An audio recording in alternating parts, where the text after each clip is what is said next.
They get them here on True Story with Hamish and Andy.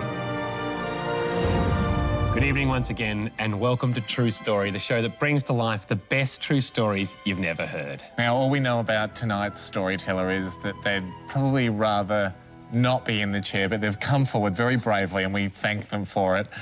Danny. Ahoy, boys. Nice to meet you. Welcome. We know it's a bit of a reluctant tale. A bit. You're in two minds as to whether to come on? It was a reluctant decision to come on, but, you know, if it makes someone laugh and they can relate to it, then my job is done. So, OK, how long ago did this happen? 3 years ago. Yep. But actually it all started a long time before that. OK. When I was 10. I'm 10. I lived in Townsville. And one fateful afternoon on the bus home from school, I met this young boy. He sat next to me. It starts real innocent, right? Yeah. This seems like Forrest Gump, the good bit at the end. Good bit, with, yeah. With Haley Joel Osment. Yeah. What are you listening to? Sorry, what are you listening to? Boys to Men. I love them. Yeah. Same. This young guy, he was a couple of years older than me, and I just fell in love with him that afternoon on the bus. So dramatic, such a dramatic child. Stay cool. Stay cool. I ran home from the bus stop, excited and in love. One day, I am going to marry Brett. From the bus. So I continued a friendship with him for a couple of years and lost touch, as you do, because my family moved to Brisbane. Jumping forward like 10 years. Hello, this is Danny. Can you hold, please? In my early 20s at this stage. Sorry, Rach. Honestly, the amount of times you've said that we're going to go to that place for a quiet night and I've dragged you out at 5 a.m. I'd heard that Brett now lived in Broome, and like so many people do these days, we reconnected on Facebook. Oh, hold on, ladies and gents. What's this? Oh, my God. Guess who just friend requested me? Who? Brett. Bus husband. From Townsville, yeah. Bus husband. Long-lost bus husband. He requested you? Yeah. Oh, this is beautiful. Right? So Winning. you and Brett. This is it's meant to be. You know, you've loved him since you were 10. This is the thought that's going through my mind. You know, the heartbeat starts going faster. You see that little icon, friend request. Oh, my God. Oh, my God. I accepted. Should I have waited? Do you reckon he wants to hook up? I was actually thinking about getting a dog, but if we're going to be together, I should wait and see what kind of dog he wants. Okay, slow down. Yep, no, you're right. I'm pumping the brakes. I'll calm down and I'll make sure that claim is processed by close of business, Mr. Aldridge, and we thank you for your loyalty. What? Sorry, Rach, gotta go. I'll keep you posted on Operation Bus Husband. So, yeah, we started to chat over a few months. You know, nothing full on, but there's definitely a flirtatious chemistry going on.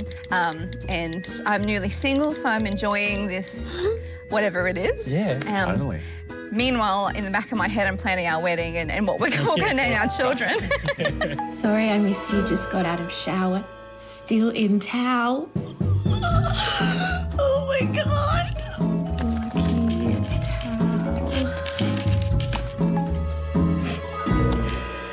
Total together. crazy girl stuff right now. Yes. And if you can jump back into that time, what were the things about him that you loved? His sense of humour. Yep. And we were bonding over things that not a lot of, I guess, male-female couples bond over, unless you're really comfortable.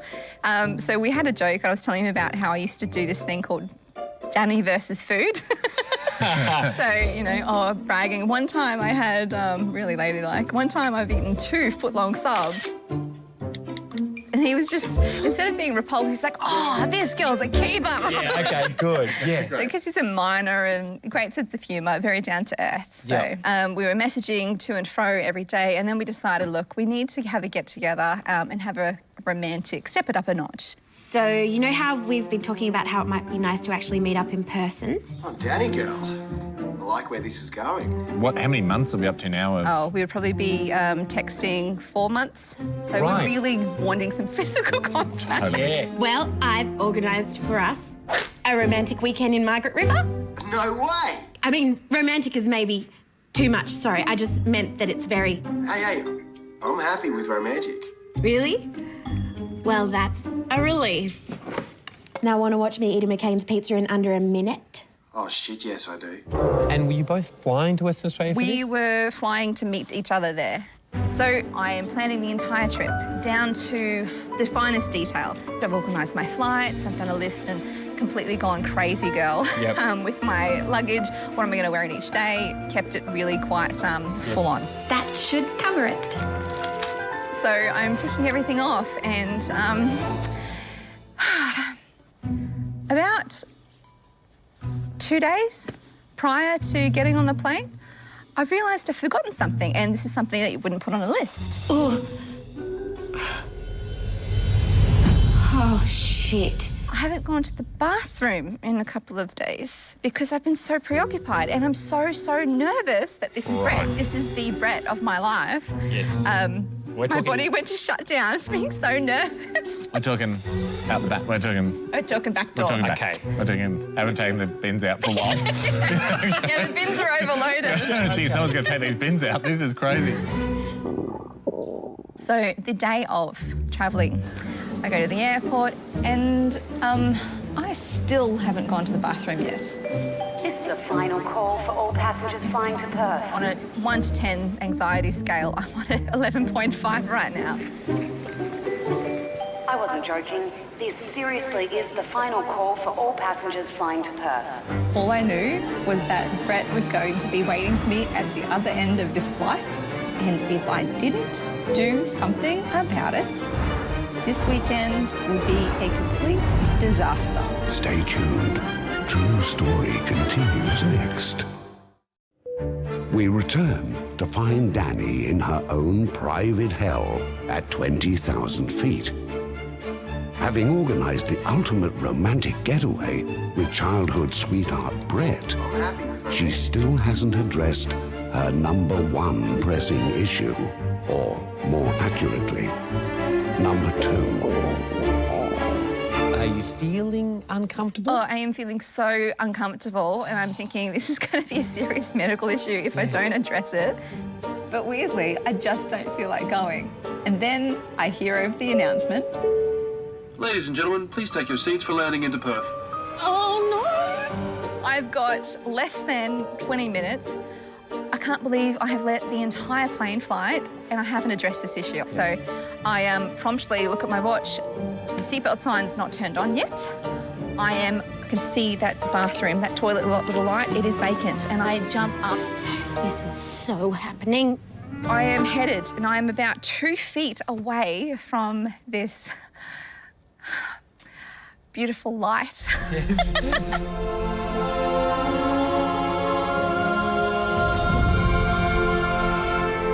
Excuse me, madam, you're going to have to take your seat for landing, please. This snooty flight attendant at this point is representing the devil to me. Yeah. She said, Please take your seat.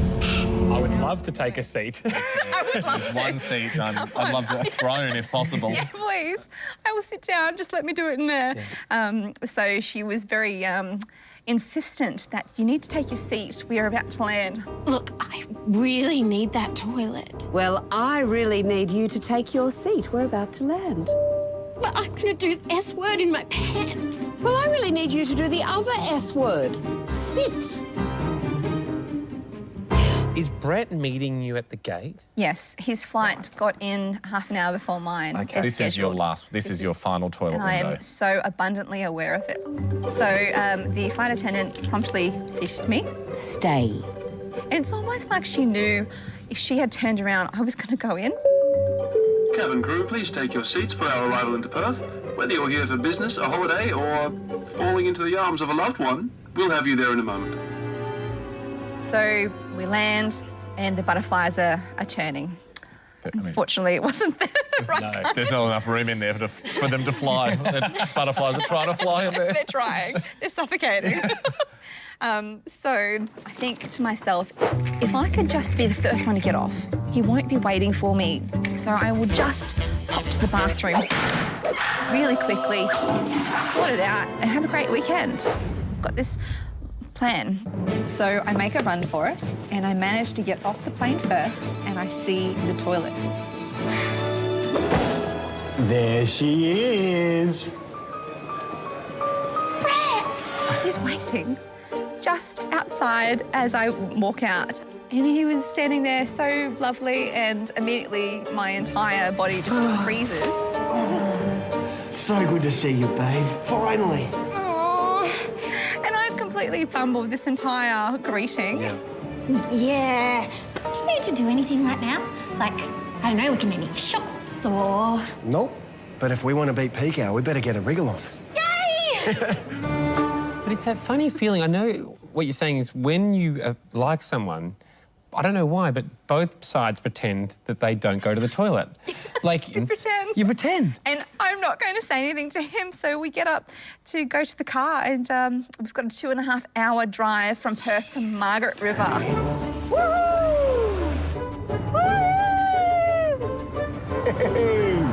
are you feeling on the drive? It was so beyond the point of needing to do it, but the factory was full, but there was no doors opening. Yes, yes. Okay, gotcha. All right. And were you still eating things? Well, funny you say that. You know what? I'm going to break the no stopping rule. I'm starving. Stopped at KFC of all places. And remember that we had formed part of our foundation of flirting on Danny versus food. Ooh, you must be excited. Shouldn't we be making good time? Well, normally I'd say yes, but, Danny versus food. It was like a turn on for me to be all like, yeah, she can eat as much as I can. So I'm ordering I'll just have some chips. Chips? Well, I think Danny versus food can do a bit better than that. We'll have 2 regular chips and 2 Zinger burgers. And I'll have a Bacon Lovers Burger box meal. Just doing the maths on this quickly. How many days at this point had it been? Like... By that point, I think it was on about 8 days. It's bad. It's super bad. Yes. In the red corner, a Zinger burger. In the blue corner, Danny. It's Danny versus food!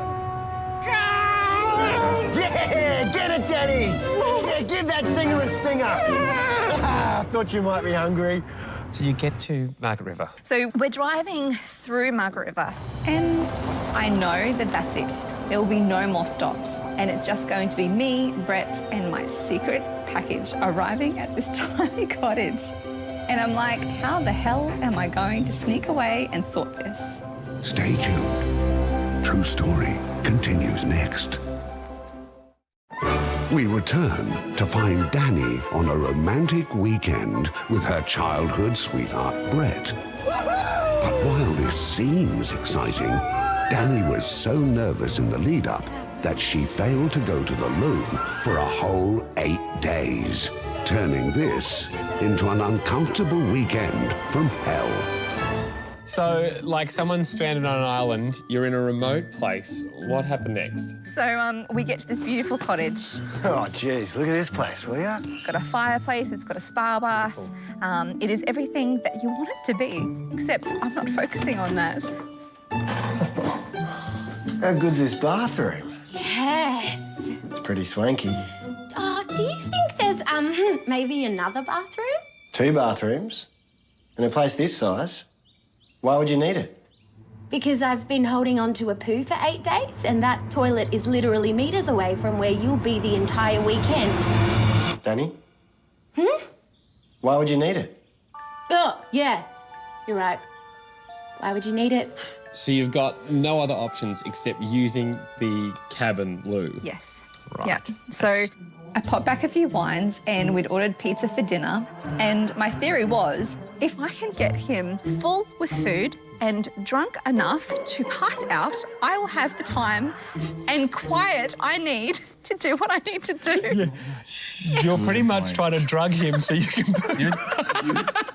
So at this point, I'm drinking a glass of wine, sipping it ever so slowly so I can stay aware and awake. Good boy. Brett versus food. So we made a decision to start a fire.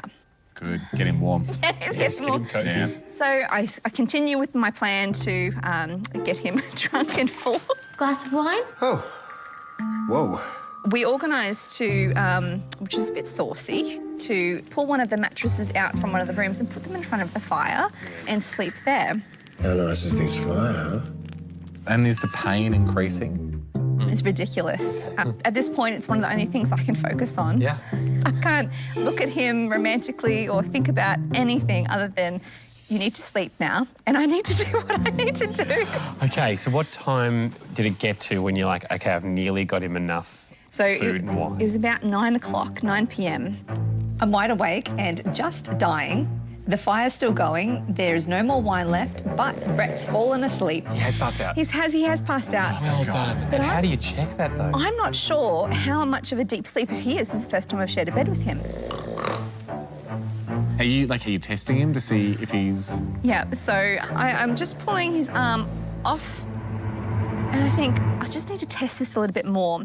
So I ended up poking him in the cheek and just poking him and prodding him in the face just to test. Okay, so how long had you waited? I had waited until 3 a.m. in the morning. Wait, 6 hours? 6 hours? I wanted to make sure he was really asleep because I was thinking about the REM cycles and, you know, he needs a good few hours to get really in there. And He's nearly awake again. He's giving him a full night's sleep. You're getting dangerously close to the other side. He's going to be doing it while he's eating Weet-Bix. Yeah. Wow, OK, so you're satisfied. All right, he's asleep. But you're still trapped. Yeah, he's all over me, he's got his arm, he's snuggling, he's quite happy, and I'm thinking, I just need that bathroom. Okay. We need to get this off. So are you guys familiar with Friends at all? You know, the Sure, TV show? the TV show, yep. What's flashing in my head is this episode of Ross and Rachel when they first start to get together, you know, the hug and roll. Hug and roll, okay. Hug for her, roll for him. Okay. I'm just reversing it. Okay. So I quite delicately, slowly lift him up, give him a small hug, and then roll. I roll so fast because I'm trying to make it a fluid motion. I roll off the bed and roll into the table. Did it wake him?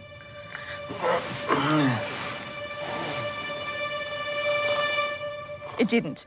So I leave the lounge room and I can see that beautiful toilet.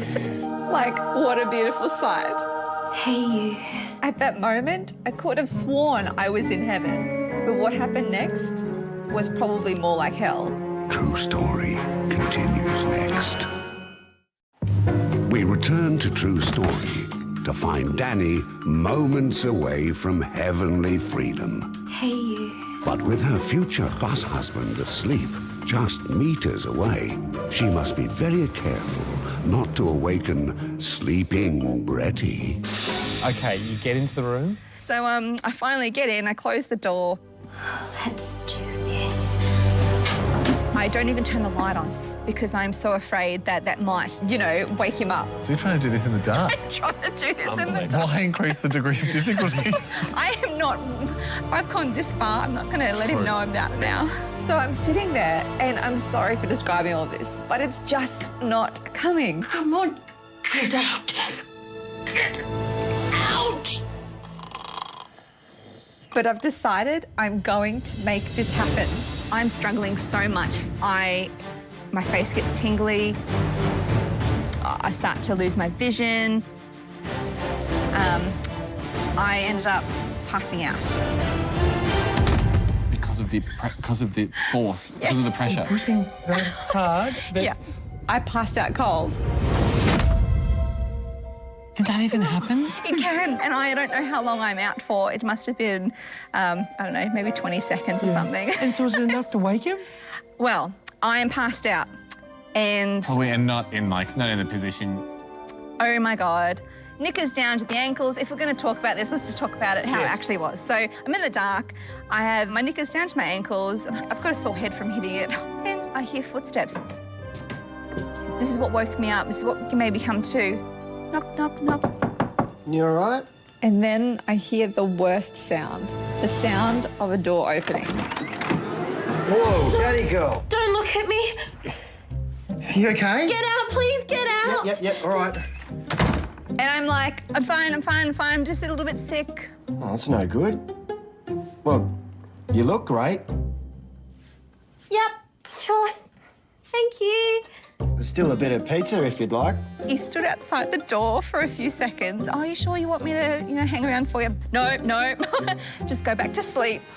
So he goes back to bed. I mean, I've got to ask, was there an evacuation at all? When did you There get was. relief? After he went back to sleep the second time, so. You had another go.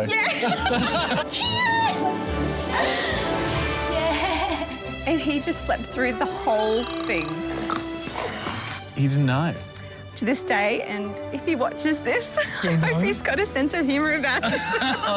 We actually had a great weekend and ended up going out for quite a while.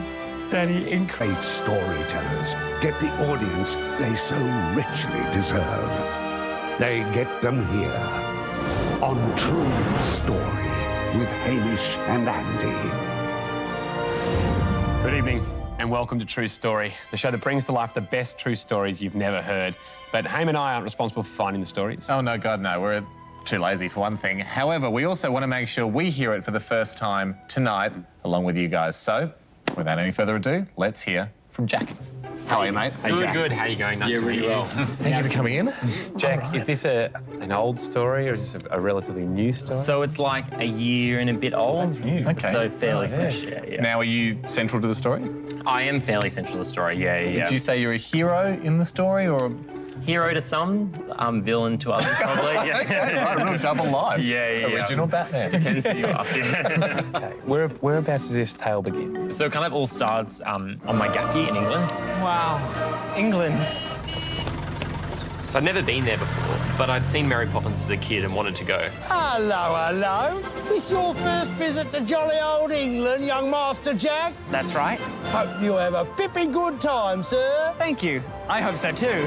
Have a jolly good trip, young Jack. Yeah, thanks. Jack, me lad, you enjoy yourself, yeah? I'll do my best. So I spent 12 months there, and I learnt French horn for the first time. Did you really? Yeah. Did you Not play... in France? Not in France. Did you play any wind instruments before that, or were you just at a party and someone was like, try this? Yeah, go for it. Oh, what's this? No, I hadn't really, but I practiced really hard while I was there. And after a year, I packed up, flew home, and settled back into life in Sydney. What a year. Are you looking forward to getting back home and going, hey, everyone, guess who's French horning now? Yeah. I was really into it, and so I was kind of looking around trying to find where I can play, like in orchestras and things like that. And I had this friend called Bevan. Oh, namaste, Jack. Bevan. Who's Bevan? He was a guy I knew in Sydney, a more experienced French horn player, a really laid-back guy.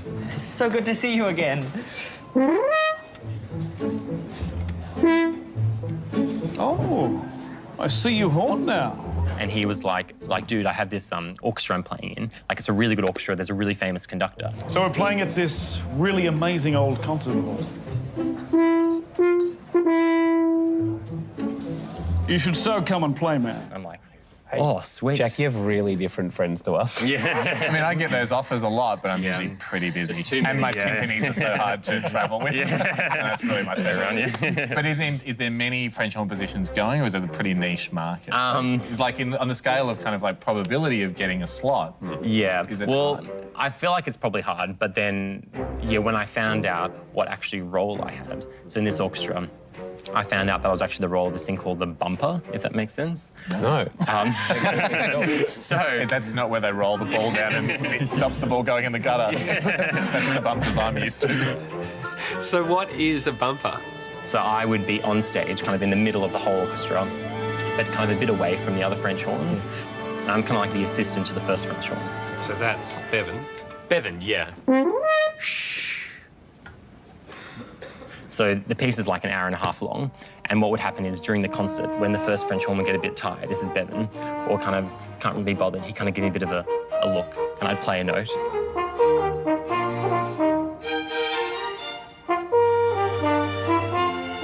And he'd kind of give me a look, and I'd stop.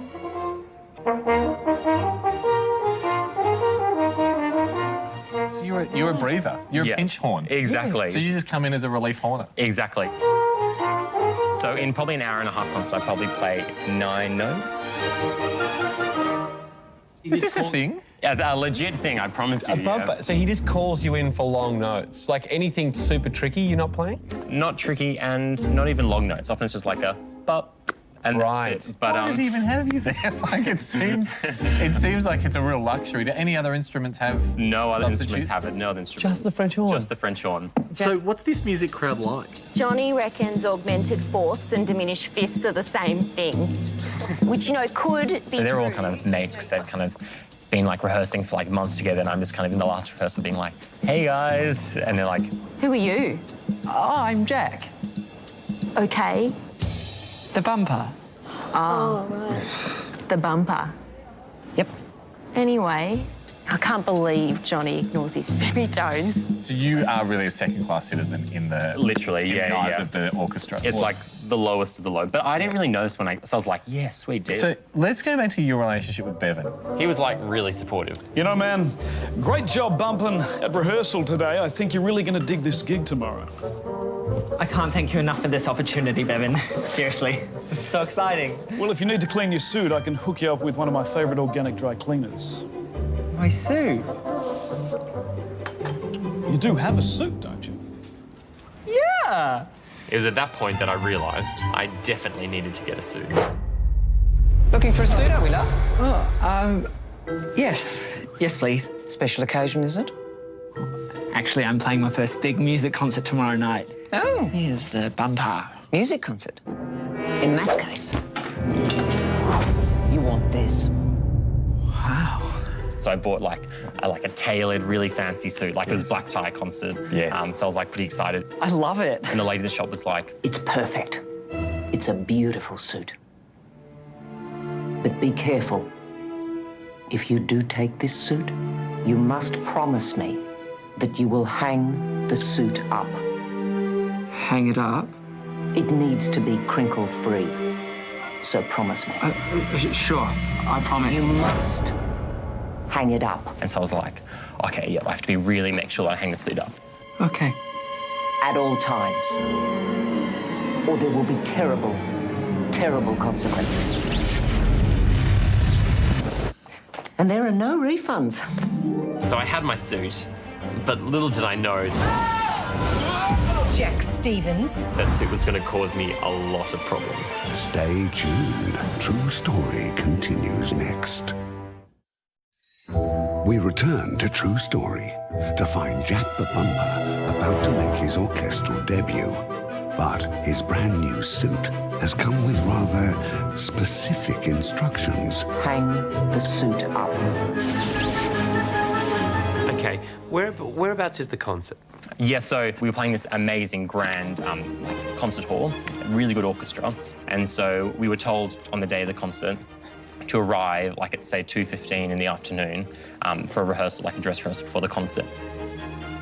And then got to the concert hall, and then just to the left of the stage, there's this green room. So I was sort of looking around like, hey, I need to hang my suit up. And it's like, for people that don't know orchestras, it's like the locker room in a footy club, isn't it? Like people whipping each other with tape.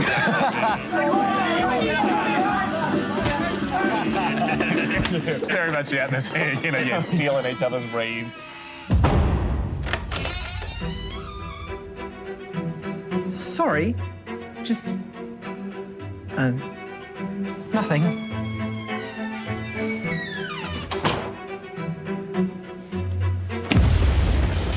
You must hang the suit up, or there will be terrible, terrible consequences. Oh. So I started looking around for somewhere to hang my suit. So I tried on like a doorknob, tried on the door, nothing worked. And then just to the left of the stage, there's this kind of set of stairs that goes down to the level below and the level up. There wasn't anything there, so I went through another door, and there was this room where a lot of people had left their gear, and it had one of those fire sprinkler heads. And so, do you know, like, some fire sprinklers, they're kind of like this sort of thing? Yes. Which kind of, it has like a thermometer in the middle, if that makes sense. Ah, yeah, the automatic ones. Yeah, yeah. And so I was thinking, oh, like maybe I could hang my suit on there. And you're talking like a thin wire hanger? Yeah, a thin wire hanger. And I was like, I don't know. So I asked other members of the orchestra. Oh, excuse me. Yeah? Do you think it'd be okay if I hung my suit up on the sprinkler? Yeah, I don't see why not. Sure, I guess. Asked like Bevan other people, and they're like, yeah, it's fine, go for it. Oh, dude, so not a problem. I'd hang my suit there if I was a bumper. I think it'll look cool. YOLO, man. Yeah. YOLO.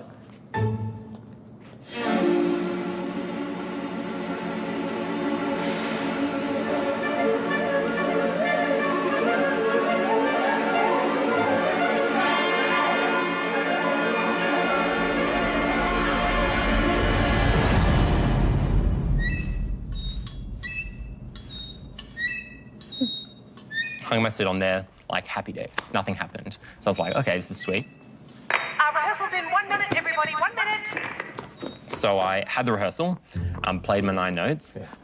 What piece was it? Like what? So we're doing, it was called The Ring Without Words. You may know, do you know like Ride of the Valkyries? Yes, yeah, big time. Wagner. Wagner. Well I'm done. right, aren't I? Yeah, exactly right. I only know 3 and that was 1. But he's a German, as we know. So and he doesn't understand the finer things in life. So Wagner, tough piece. Yep. So even from that bump, like, yeah, Ride of the Valkyries. Well, I don't really play that bit, but I think I played the bit like after, which is like, bop. Hey, Jack.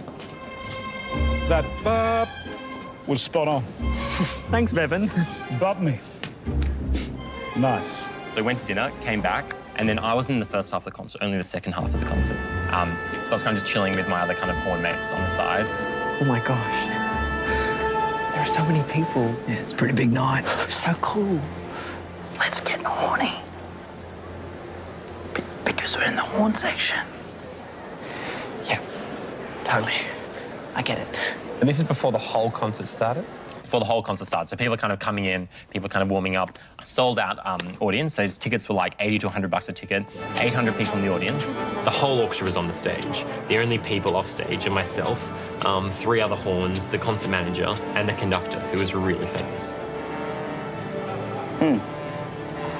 I'm only in the second half. My suit is hanging out the back. And you're seeing everyone like ready for the first half. Yeah, and I'm not even playing, so I'm still in my plain clothes. Yeah, right. But is there be a moment where you're sort of like, actually, this will be here soon? Maestro, that's 1 minute. Yeah, I'm kind of getting nervous. I probably should get my game face on. Okay, guys, I'm gonna get dressed. Good, hurry. Get in the suit, get really kind of ready and excited, if that makes sense. Okay, so you go to get ready. Yeah. So as I go to approach where I'm taking my suit off this fire sprinkler, as I go to remove the suit. That's weird. It's like this bomb goes off. Like you hear, it's like a noise like a bomb, and all of a sudden, the pipe, kind of where the sprinkler comes, bursts. Hundreds of litres of water start coming out everywhere, like in every direction, into my face. I was thrown back, it was so powerful. Oh my God.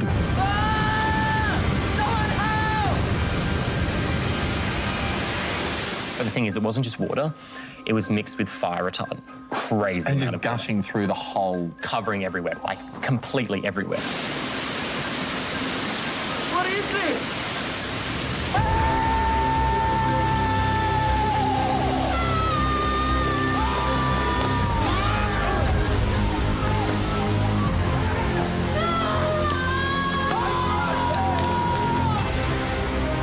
I was in shock. I didn't know what the hell was happening.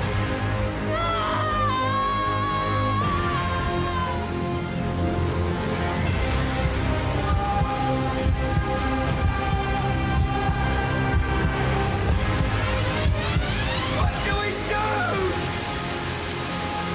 I don't know. I'm just the bumper. True Story continues next. True Story continues to find Jack in a state of shock. Hanging up his suit has had explosive ramifications, putting quite the dampener on his concert debut.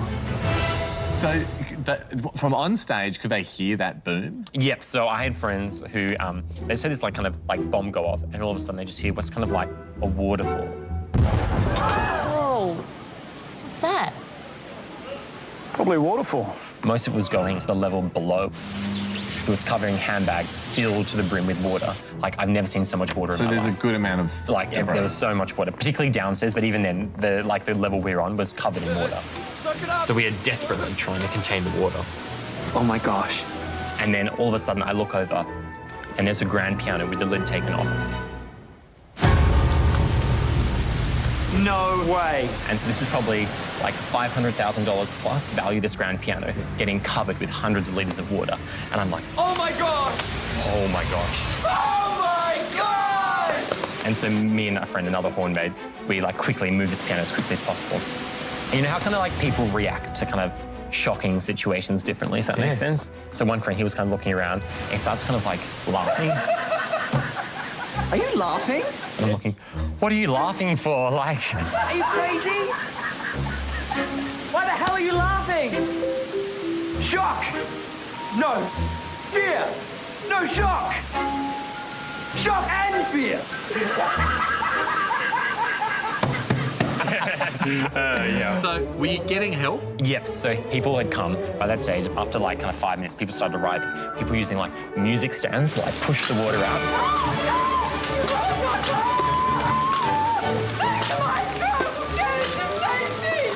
What are the performers doing? What's the audience doing? The orchestra stayed on stage. They were told to stay on stage. And the concert hall had called the fire brigade by then. Please remain calm, ladies and gentlemen. We've just had a small incident, and... Oh, kidding me then? Get that for me. Okay, the fire brigade have been called. Yeah. The concert stopped. Yeah. Some members of the orchestra are playing exciting music. Yeah. Have they managed to get the water turned off? Yeah, they had.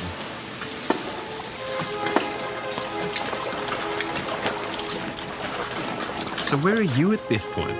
So at that stage, I'd kind of just disappeared because at that stage I was like, there's nothing I can do here to help the situation. So I kind of like gone away a bit. And at that stage, I was quite kind of... It's called hiding. Yeah.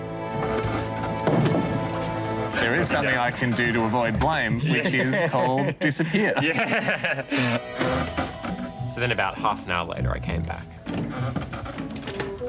And that's when I really walked in and saw the like extent of the damage. Oh, no. This doesn't look good. What happened here, guys? Someone hung their suit on the fire sprinkler. What? On the fire sprinkler? That's dumb. Who would do that? I guess there's no way to know. So, did you think there was a chance that maybe this could just be an unsolved mystery? Well, my suit, which the fire brigade had confiscated, had, like, Jack Stevens on it. We have a hunch that the person responsible goes by the name Jack Stevens. Oh. Right. Any other suspects? Fairly easy crime to solve for the firefighters. Just like, oh, damn it. And then so they're like... You are going to be paying for this for a very long time, Jack Stevens. And I was like, oh my gosh. I was thinking this is like hundreds of thousands, if not millions of dollars worth of damage. But smiling now, because we have a concert to complete, don't we? Yes, Jack still has to play. You're kidding. Find out how he goes next on True Story. True Story returns to find the concert hall completely flooded, and it's all Jack's fault. But you know what they say, the show must go on. So they still want you to play? Yeah, the half of the concert that I was still in was still on. So the first half had been cancelled, but the half that I was in was still on. Oh, where are you going, Bumper? And I was like, oh my gosh, can I please just not play? And then, like, they're like... OK, everyone, we have 2 rules in orchestra. Number 1, we always follow the little stick. And number 2, absolutely everybody plays in the second half of a concert. No exceptions. No, please. Please. I'm so obsolete in this concert. Please, take me out, take me out. You're not playing the horn. Everyone gets to spank you. Yeah. For ruining their night. Stand in front of the stage. The audience is going to file past one by one. But, and then, so that stage, I realised my suit's destroyed. I'm covered in head to toe in Viroton, and I smell like kind of chemicals all over me because, I was just covered in chemicals. And this guy comes up to me and says... Bumper, you can wear my suit. I'm not in the second half. Thanks. I was a Bumper once. Really? No. I just thought it was the right thing to say. OK. So I borrowed a suit from someone who was only in the first half of the concert. Went on stage. There's the stick. And we begin.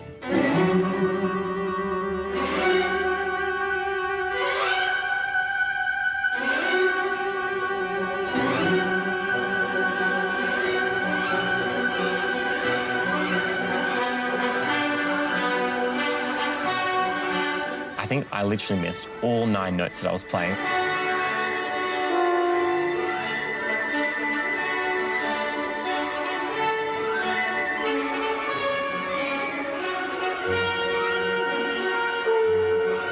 Like, stuffed them all up. And I was like, oh.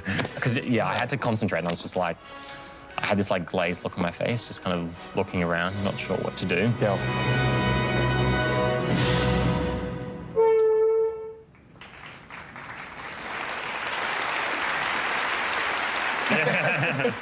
You know the start when you said, you know, you're a hero to some people, a villain to others. Who are you a hero to? Well, funnily enough, so my friends, particularly the other horn friends, they in the insurance were like, oh, my horn case got wet. Oh, you're an insurance fraud hero. Yeah. Well, I think it did legitimately get damaged, but they were like, got a free horn case. Got a new horn case. Thanks, Bumper. Thanks, Bumper. Thanks, Bumper. Dude. Mate, fantastic story. Awesome. Yeah, Oh, yeah, I've heard about you. I can't believe it's you. Yeah, it's spread everywhere.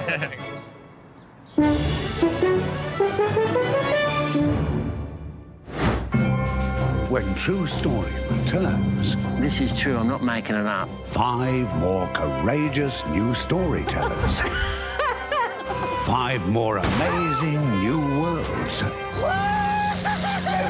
How do these great storytellers get the audience they so richly deserve? They get them here on True Story with Hamish and Andy. Good evening and welcome to True Story, where we bring to life the best true stories you've never heard. And we've never heard them either, which is why we're very excited tonight to hear one more for the very first time. It is a story from Tracy. Tracy, how are you? Nice to meet you. Nice to meet you. Thanks for coming on. My pleasure. Thank you so much for coming in. Now, obviously, we got no idea what this story is. Is it about you? Is this... It's about me, Are yes. you the focal point here? Yes. Okay. Did it happen recently? 2011. 2011. Oh, yes. okay. So a few years ago. Where do you reckon is a good place to start? At the beginning, I think. You're not going to go like Quentin Tarantino. Let's start with go back. No. Okay, so is it set in Australia? It's set in Bali. So it was 2011, and I was running a resort in Bali. Selamat pagi. Selamat pagi, Dewa. It's a high-end, exclusive, small boutique resort, only about 31 villas. Right. About $1,000 US a night. Right. All right, so, okay, that gives us a good idea Yes. of where we're at. And so Yeah. what was your job? I was the general manager of the resort. How do you manage to run such a beautiful resort? Oh, it's just what I do, Mrs. MacArthur. I manage. I generally manage. And were you there with a family or...? Yes, my husband was there. He I had bet a he was. business in, yeah. Having the time of his life. So I buy these bowls for $1 at the market, send them to my mate in Australia, and he sells them at the shops for $60. I get some time off too, believe it or not. All right, so we're at a resort in Bali. Yes, living in the resort. And the resort attracted a lot of wealthy guests, but also a lot of guests that saved up a lot of money to have that special occasion, once-in-a-lifetime trip.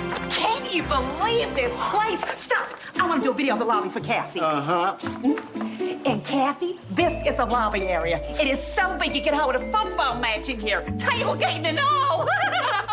So my story involves 2 types of guests. All right, okay. Yeah. So talk us through it. What was the day? It was a Saturday, and on this Saturday we had 2 American guests staying in-house called Chris and Jackie. Yeah. Describe Chris to us. Chris is an American lawyer from LA. Chris Baston Jr., Baston, and others. I believe we have 10 days in the Infinity Suite.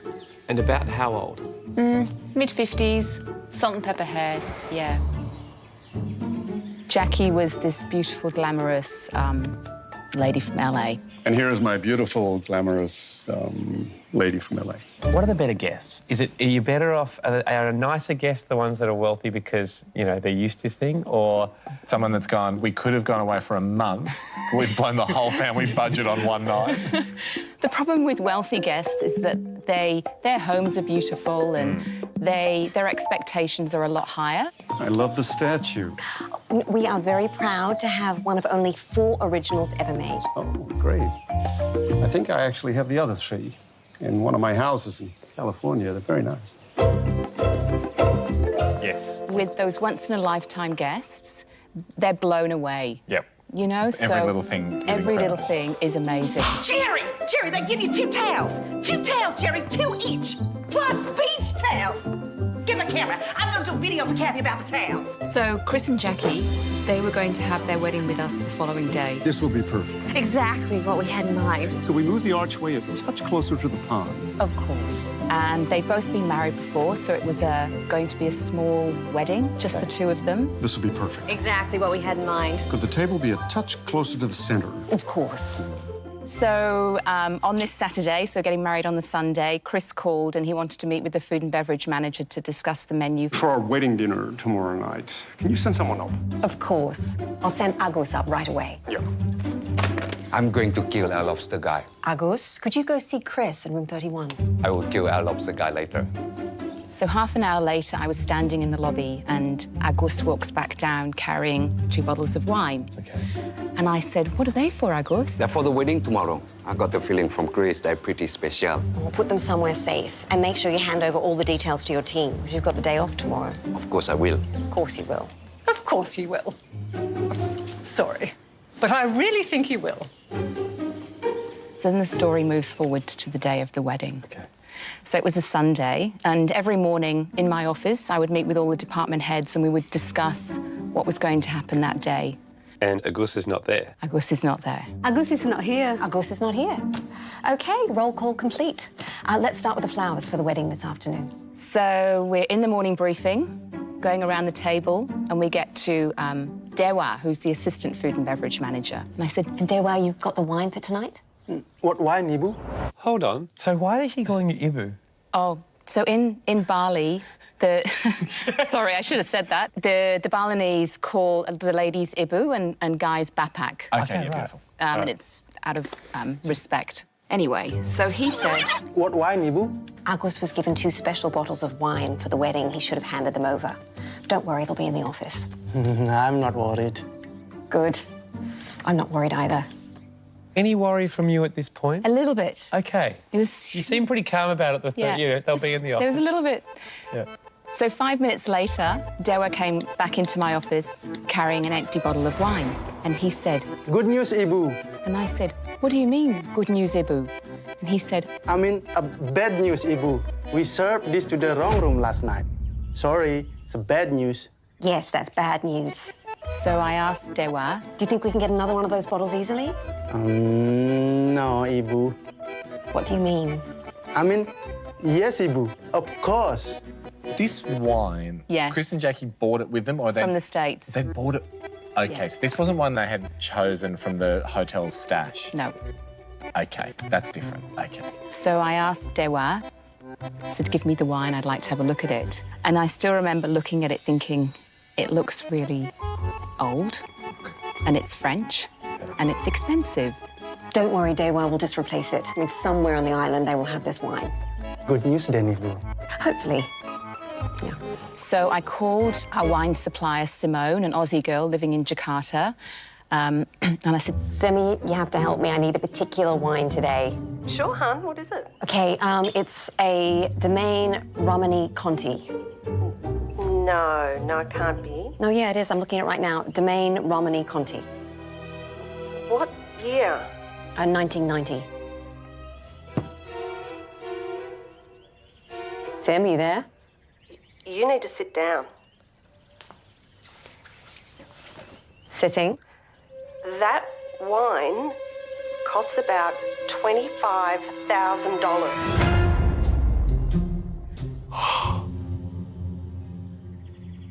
$25,000. Stay tuned True story continues next.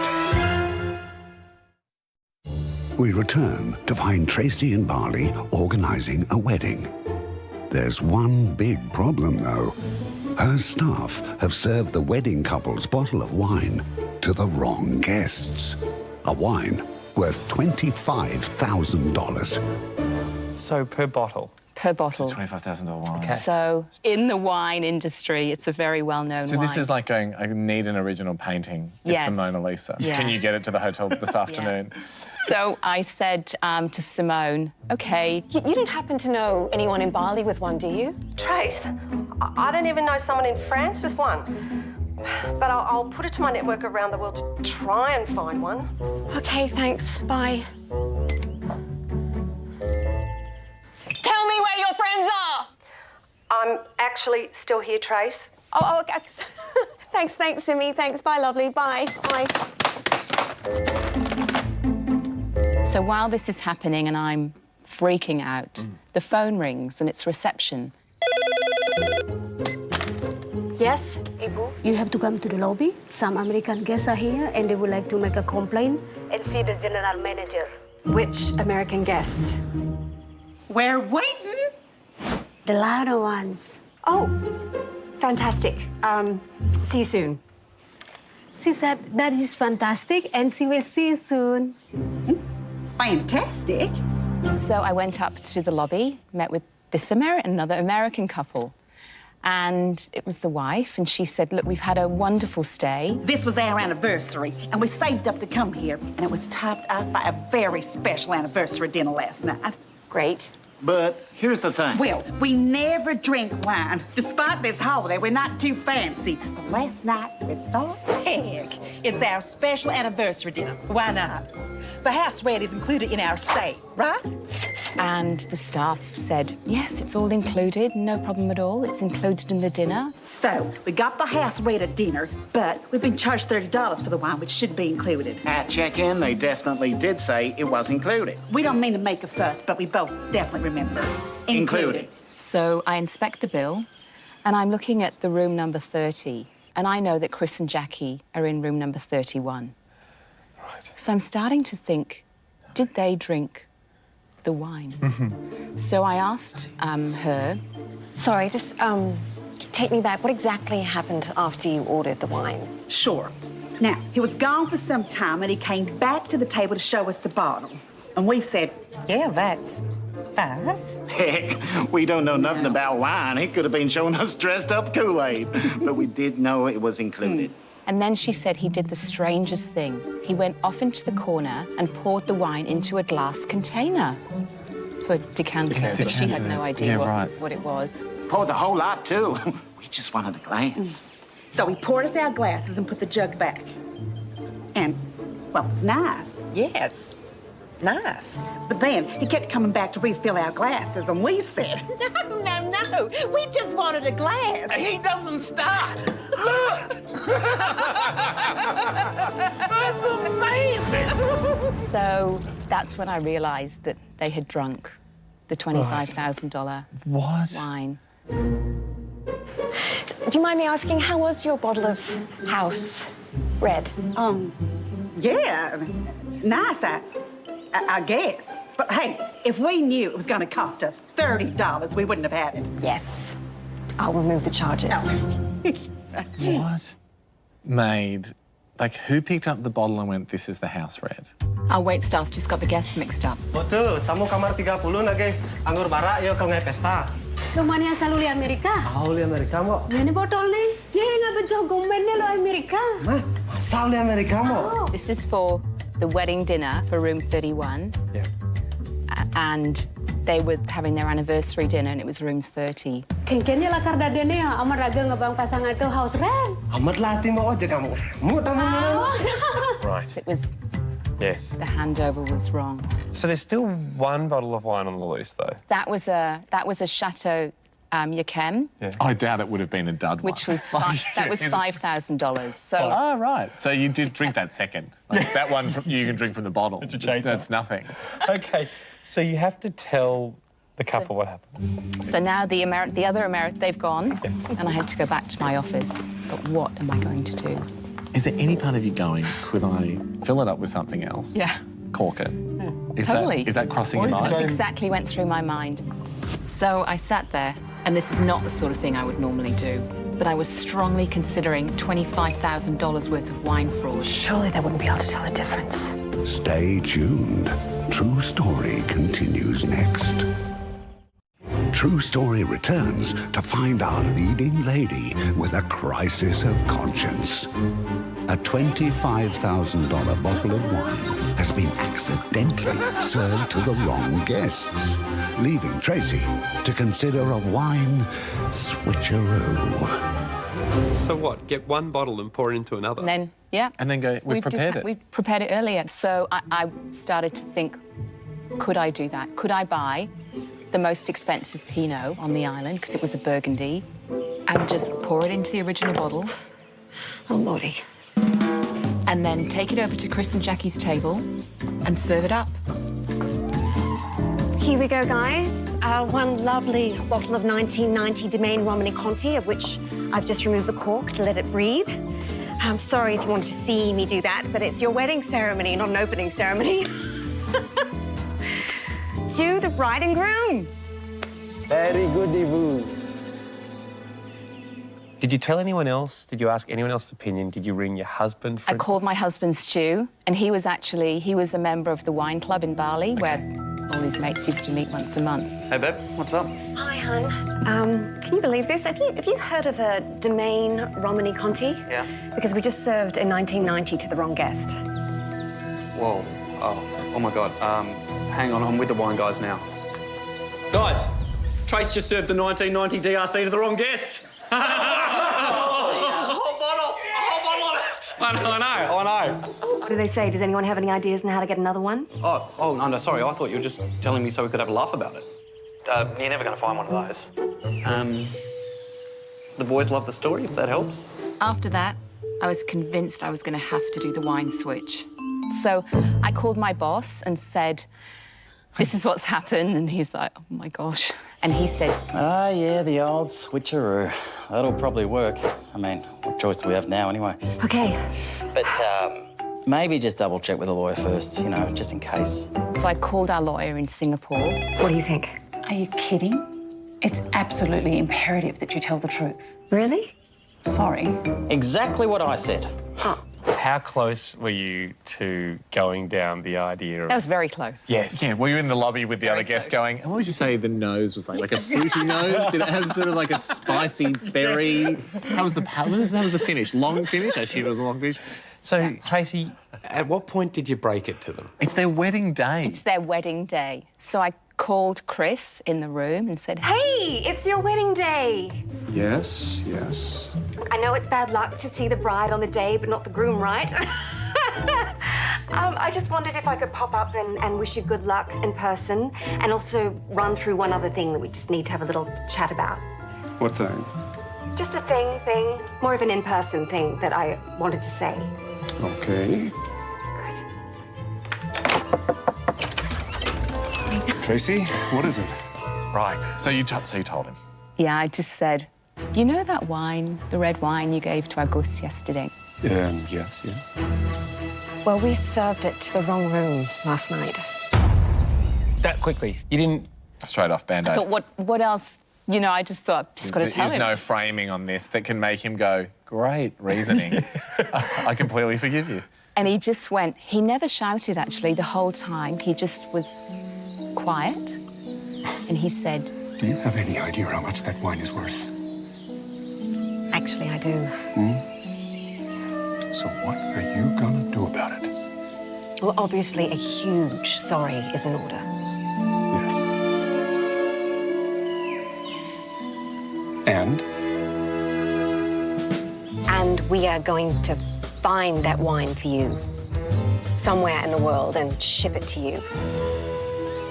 Was that over the top? Do we maybe write it off as just one of those things? No. OK.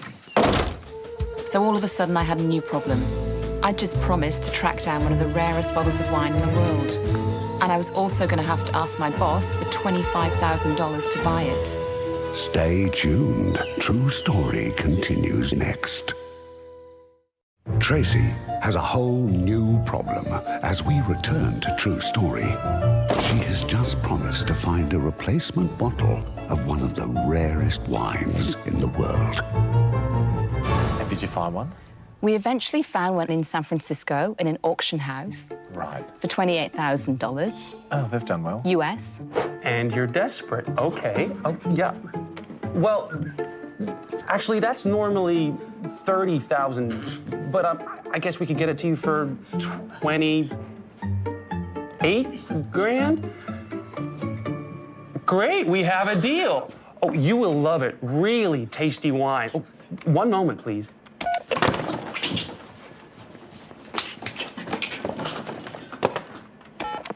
I'm sorry about that. Where would you like it shipped? It could be shipped to Chris's house and it would be there before he got back. So I called Chris and said, good news, found the bottle. We can buy it for you. We'll ship it to your home. And he said, good, because I want to drink that wine.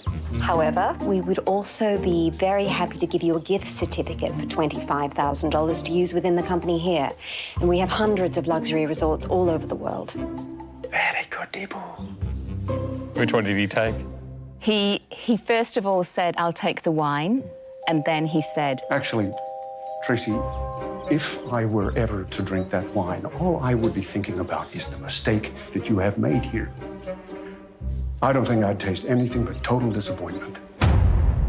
Yes! Whoa. Dagger. God, I was going to say, this has become kind of like a holiday game show. Like, not $25,000 worth of wine or a holiday, except he's just quite a fierce contestant. So he took the credit. Oh, wow. What? What? No. Oh, okay. Bye. He's taken the credit. Because of the total disappointment? Yeah. So what did you do for the wedding dinner that night? I just said to him, I said, look, it's your wedding day, so choose anything off our list. He did choose the most expensive thing. Oh, what a bastard. Yeah. 25 bottles. Now the bill is growing. Yeah. And just sat on the tennis court smashing them with golf clubs. So we sort of hugged it out. Did it seem like he was able to get over it, or did you kind of He was catch... quite a serious guy, so I think he got over it, because he said... But Tracy, I'm marrying the love of my life. So no matter what, I'm going to have the best day. That's a relief. Unbelievable. Oh. Tracy, wonderful. And now we know why you've come back to Australia. Yes.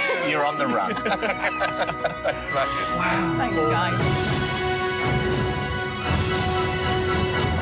Good news, Ibu. Yes, good news. Next time on True Story, we meet Phil. This is true, I'm not making it up. A man who was risking his life collecting crocodile eggs. Go! Decided to throw it all in. Have a pina colada for me when you get there, eh? For what he thought would be a cushy job at a so-called luxury resort. But when the boss calls, come legend, passed down through the ages. But what about the stories that become legendary only within a group of friends? How do these great storytellers get the audience they so richly deserve? They get them here on True Story with Hamish and Andy. Good evening and welcome to True Story, where we bring to life the best true stories you've never heard. Now, obviously, Ando and I haven't heard tonight's story yet, but we have had a team of people scouring Australia and they've heard the story and brought it to us, which is why we're pretty pumped for this evening. Tonight, it's a tale from Phil. Phil, how are you, Phil? Nice to meet you. Thanks for coming in. How are you? And we understand it's a bit of travel. You live up north? Yeah, at a little place called Nullarbor in northeast Arnhem Land. Yeah, beautiful. Yeah, it's not the end of the world, but you can see it from there. okay. But that's pretty much as remote as it gets. Yeah, it's pretty remote, but pristine, beautiful beaches, you know, nice people. And about 1,000 things that can kill you. Yeah, I thought, yeah. You can come unstuck pretty easy there. I mean, are we close to the area where this story is? I mean, does it take place in Arnhem Land, in the Territory? Well, I'd done a couple of hard years in northeast Arnhem Land, 2 or 3 hard years where I was nearly getting killed every second day. Okay. How you feeling, Stewie? What was trying to kill you? Well, the first couple of years, 2.5 years, I was working at a crocodile farming project. Like, I really enjoyed it. It was just me and a mate. Are you sure? Any experience with Crocs? No, I'd seen a couple. Tick, here's your hat. Anyway. I mean, the guy you're with, does he at least know a little bit more about crocodiles? Yeah, he's an Aboriginal fella. He's a lovely bloke, and he adopted me as his brother, and we become really good mates. Yeah. But unfortunately, he only had one eye. And he's the guy in charge of safety, Well, he was the one that had to look out for the female croc. Remember, brother, keep both eyes peeled. Yeah, you too. And it was a great experience, you know, but, like, one of the jobs, like, you used to have to go and collect the croc eggs from the wild up there. And so you're, like, what, just pinching eggs out of a nest? Yeah, like, and I'm not, like, a courageous person, like, by nature. Oh, no, mate, I think I left the oven on at home. I should just... Yeah, nah. Probably best just to stay here and steal croc eggs from a croc nest. But I felt the responsibility of making the croc farm work. Yep. You know? Yep. I thought, well, we've got to make this work. It was a community project. OK. Is there a rush when you get in there and get them and you don't see the crocodiles around? Is it exhilarating? Yeah, but when they are around, oh, it's a bloody work. Got 'em. Shit! So was it while working here that, you know, this story that you've come to tell us, is that where it happened? No. Oh, right. Okay. No. So hang on. So you face crocodiles. Like, this is not even the story. It's not the story. Okay. So I thought I needed to get away and just some peace and quiet. Yeah. And a job came up at a tourist resort in the Kimberleys. And I thought, this relaxing lifestyle is exactly what I needed. I envisaged me just trotting around with a few tourists and, you know, having a few beers at sunset, telling, like, stories of the tourists and, you know, probably kissing a couple. And, yeah, OK. I'll take it. Yeah. Perfect. I thought this will be good. Have a pina colada for me when you get there, eh?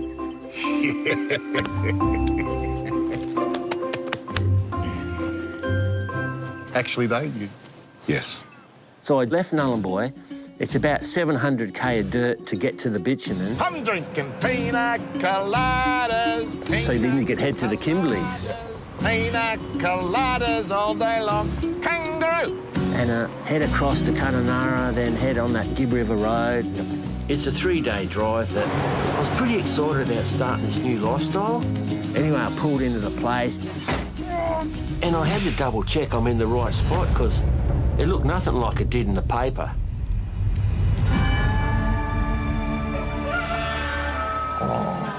No. Yep. Oh, mate. And the only people there were, like, people on the run from the cops. Car trouble, love. What? Oh, no. People, like, going through bad divorces and stuff. Everyone had a reason to not be in society. And it wasn't like a happy-go-lucky one either. Yeah, OK. Yeah, this is not Club Med. Where's going? I'm Phil, right? Yeah. No, the boss called last night and said you'd be coming. I'm Cole. This is Bernadette. And this is JJ. Just JJ. You don't speak that much. Yep, no worries. So there's one guy that owns this. Yeah, but he wasn't there. It was too rough. Right. And he was, like, on the Gold Coast. Oh, bang! Welcome aboard, June. And is he hoping that it's a tourist attraction, like people go stay there? That was the plan, okay, right? And my job was to ensure, you know, tourists had a good time, but no one was going to book this place for a holiday. So I'm just sitting there with the others looking for, like, one good thing about the place. It's nice,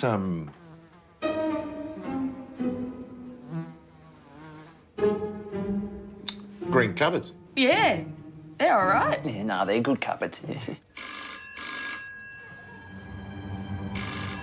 Oh. Yep, OK, I'll get it. And the phone rings and it's the boss. Oh, yeah, g'day. It's the boss. And he reckons I've got 2 French millionaires coming for a holiday. French millionaires? Oh, from France. Right? French millionaires from France are coming to this place for a holiday. They're coming here? Yep, that's what I've organised. French millionaires? Yep, very French, very rich. Should be an absolute beauty. They're coming here, guys. French millionaires are coming here. And I sort of queried it like... You sure? Yep, they'll bloody love it. I don't know how we pulled this one off, but he must have had a dodgy travel agent that had promised them a country club or something. We need the cash, Bilbo, so if they stay, you get paid. Oh, yeah. No, OK, boss. Make it happen. How long were they booked in to stay at Chateau de Snake? I think a week or something. And I've got to make sure that they've had a good enough time to stay that long. As it turned out, though, that was a bit of a challenge. True Story continues next. So far on True Story, Phil has taken a job in the middle of the outback, thinking he'd be at a plush country club. Nah. To make matters worse, he's got a stern order from his boss to make sure two French millionaires have a nice day. Right, so the boss has put the pressure on you. I mean, he's saying to get their money, you got to make sure you show them a good time. Yeah, well, I thought, my job's not to question it, just do what he's the boss, you know? And he said, look, I want you to go down to the river and pick them up. And it's full of crocs as well. Yeah. But because I'd been, like, nearly getting killed every second day for the last 3 years, I wasn't too worried working there. Don't put that in the brochure. And anyway, so I tugged off into this river. And as I got closer, I could see the people. I could see the two French millionaires. G'day! Buongiorno! Be there in a tick! But they were so scared, they were so terrified, they didn't even really acknowledge that I was there in the tinny. They were just staring straight out. What do they look like? Do they look like millionaires? Oh, yeah. The bloke, he had this silver hair perfectly permed back, like perfect. And he had a white shirt on and white slacks and white slip-ons. Like, I thought, whoa. He's an angel. He's looking slick, you know? And it was just perfect. And he had a perfect silver beard. And he's just like... And next to him was his missus, and she was perfectly in white as well. But her hair come the other way. All right. Yeah. OK. His was going that way, but hers was that way. So they're looking good. Oh, nip-tucked and lipo-sucked. That's what I was thinking. I thought, this mob's nip-tucked and lipo-sucked. And the guy that dropped him there, he got in the car and I could see him laughing his head off and he took off. So I pull up and I said... Pierre, right? And that'll make you Claudine. Oui. How's going? The bloke couldn't speak any English at all and he's terrified. Parlez-vous français? And she could only speak a bit of English. Was there a part of you going, I want them to feel like, at least until they see the place, this is still a good thing? Well, that's my natural character, is to try and be nice to... I like, you know, people having a good time in the bush. You know, it's nice to see them having a good time, but I sort of knew I was up against it a bit. Qu'est-ce que c'est cet endroit de merde? Ça a l'air différent de l'image. Ça ne ressemble pas trop à la photo, c'est vrai. Vraiment. Well, better get going. There's lots to see and there's lots to see. So I got him back across the river, crocs everywhere, and I thought, oh, well, I'll put him in the best room, like the pride of the whole place. Just through here, guys. And that was one that had a fan, right, ceiling fan. Hey, gets a bit hot out here, so I managed to pull a few strings and I got you guys an upgrade. No charge. But the corrugated iron wall didn't meet the roof. There's like about a metre. Good for ventilation. Yeah, so slightly above, like, rudimentary prison camp. I think they'd given up any hope of a country club at that stage. Anyway, during the night, because there's so much corrugated iron in the one place, the flying foxes, it used to confuse their radar. OK. You know, the bats, the big bats. Yeah. And two flew in and got chopped to pieces by the fan. So... While the couple were in there? Yeah. So in the morning when I went to get them... Wakey, wakey, hands off Snakey. And they were, like, just in shock. Oh, Jesus. And they had a bit of bat guts on their hair and on their clothes. And the bats were dead, and there's bits of bat everywhere because they got chopped to pieces. Are there showers in their room? Oh, Phil, where are, how do you say, les toilettes? The toilet, yeah. Dunny's in the main house. Oh. I mean, the lobby. Merci. It was pretty bad, pretty bad. And anyway, then she went to the toilet. And I was left there with Pierre thinking, I'll probably have to improve things if, you know, we're going to see this week out. You hungry, mate? More True Story next. True Story returns to find Phil in over his head in the middle of the outback. G'day! Worse still, he is trying to provide quality service for two French millionaires that were tricked into staying there. Oh, Jesus. Were you meant to be making them food and stuff? Yeah, and it was about lunchtime, and I thought, well, they were really wired, really stressed out. I thought, I've got to try something special. Let's get them a few drinks, you know? Yeah, no, good call. Yeah. Oh, mate, they're French bloody millionaires, Cole. You reckon they'll drink that piss? Yeah, no, good call. Yeah. I think we had, like, some whiskey and water or something. It wasn't much, but something to fortify her a bit, and the old boy. Madame? Monsieur? And they still had white and all that on. Yeah, it's your finest whiskey. On the house, Jacques Daniels. Merci, Phil. Mercy. Yeah, righto. And then things turned, you know, like we were sitting in this pergola area. Yeah. You know, it was nice and having a few and just calming down. And I thought, well, you know. And then a beautiful crimson finch. Oi, look at that. You get them in the Kimberleys, they're beautiful crimson colour. Yep. Come in and it's just, you know, float around in the pergola amongst the grapevine. Ma chérie, regarde. Yeah, crimson finch. Finch, just there. It's crimson. Go and get your camera. They really liked it, and I thought, oh, it could be the turning point. Yeah. Here's the turning point. Yeah. It's the turning point. That's a pretty magical love birds. You'd really have to love birds. It was the first thing that they saw that was actually, you didn't want to kill them or anything. So, you know. And next minute... Oh, shit. This is true, I'm not making it up. Out of the grapevine somewhere come a python and just grab the finch. Yeah. No! Oh, don't worry about your camera. David Attenborough wouldn't have ever seen anything like that. And it's just grabbed the finch and it's just choking the shit out of the finch. Which is almost the perfect metaphor for how their holiday's going on the ranch. Help, Phil! Yeah. And because there was always a gun around, you know, there's a little, like a sawn-off shotty, I think, and one bloke just grabbed it and thought he was doing the right thing and just, like, fired from the hip, just let it go from the hip. And missed everything and just blew a hole in the tin. JJ, terrible job, mate. But, I mean, you can imagine how they were taking this, and the finch and the python dropped down onto the ground. And they're just lying there, not moving, and the French bloke suddenly becomes heroic because he thinks they're dead, but he soon finds out they're not. The bloke and the woman just freaked out, and he leapt back like a ninja. Like a ninja, leapt back up onto the table. Whoa! Sort of went back. Did the reverse footage. He did. And he landed. He flew back like a ninja and landed on the table. Any like another round left in the shotgun, or? No, I think I got the broom or something and pushed the snake away. All under control, folks. Oh, hey, cool. Easy. Oh, it's a oil sport. Mate, snake's gone. Yeah, and this little fella will be all right. Anyway, who wants another drink? So surely now they want to get out of there. I mean, can't they just leave? There was no way out because the airstrip, they had an airstrip there, but it was underwater. Nothing could land. Yeah, they were trapped. They were trapped.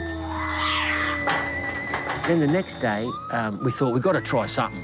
We've got to try something. And so you had like a meeting? So were you having like staff meetings at night going... OK, guys.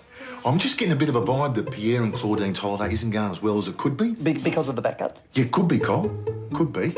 Maybe the whole finch getting choked by a snake thing. Yes, JJ. See, that didn't help. But tomorrow... And the gun. They didn't love that. True. Didn't like the gun. And anyway, let's pull out something real special tomorrow, eh? I got an idea. True Story continues next. We return to True Story to find the pressure mounting on Phil. With his French guests currently on the holiday from hell, Phil has one last idea on how to make things right. What did you troubleshoot? What did you guys discuss? OK, well, so we're going to take them on a barbecue. in the bush, right? Ding dong! Good morning! Get them shuttley? Because boy, oh boy, have we got a big day planned for yous too. Good morning! So we G'd him up. Oh, yeah, look, it's going to be great. It's the outback and trying to G him up and all that. Do you have Barbies in France? You know, like barbecues, yeah? Like barbecue? Ah oui, barbecue. Yeah, barbecue. Exactly, barbecue. Ah oui, barbecue. So off they go. For their big day, and you know we were hoping for something, another turning point. Yeah. Like we lost the one with the crimson finch. Yeah. We thought we had one, but we didn't. But a snake got it. Yeah. So we thought this has got to work for sure. Okay, so off they go. Yeah, so off they go. So I thought, well, it's the first little break I had, you know, for a while. So I got the little tractor and it had a bucket on the front. Mm-hmm. And so I did a rubbish and I'm getting all the rubbish, had a bit of a load. I'm heading down the dirt track, you know, it's the same track you come in on. Oh, you gotta be kidding me. And anyway, down the track I can see two figures in white. It's the French couple. They were actually staggering. What, just on their own? Yeah. So what had happened, they went about 10K down the road and he went to turn off the road to show them an old set of cattle yards or something and he got bogged, you know? Yeah, no, she's definitely bogged. Carl, we can walk? Yeah, if you're absolutely insane. La durée. Anyway, they tried to walk, but they were really buggered. Yeah. And as they got closer, like, her lips looked like someone had sewn 2 dried apricots on there, like 2 dried apricots. Yeah? All day? How was the barbecue? And they fell into the bucket with all the rubbish. Righto. That was probably the darkest hour for them. And they're just laying in the bucket with all the rubbish. And so I just spun around and headed back to the station. With them in the bucket? Yeah, they were just in the bucket, just bouncing. And I rang the boss on the Gold Coast. I said, oh, it's not really working out. You know, their holiday, it's not really working out. Did you show them the finch? Yeah, snake got it. Anyway, so I finally convinced him to tell the guy from Kununurra to come and pick him up. Well, great to meet you both. Merci, Phil. Oh, yeah, fair enough, mate. Yeah, mercy it is.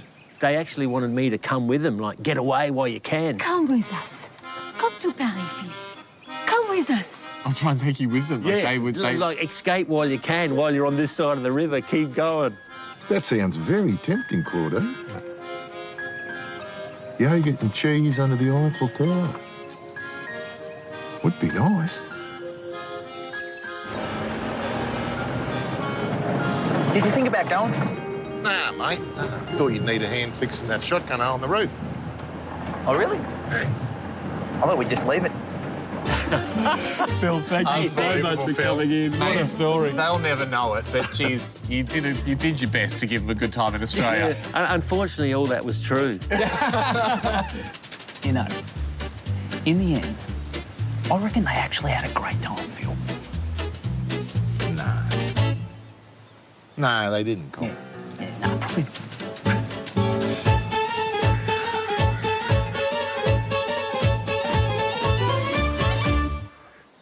Ahoy, boys. Next time on True Story, we meet Danny, Guess who just friend requested me? Brett! who bravely takes the chair Sit! and shares a shockingly personal tale Oh, no! about a romantic weekend with the man of her dreams. There she is. That doesn't exactly How nice is this fire?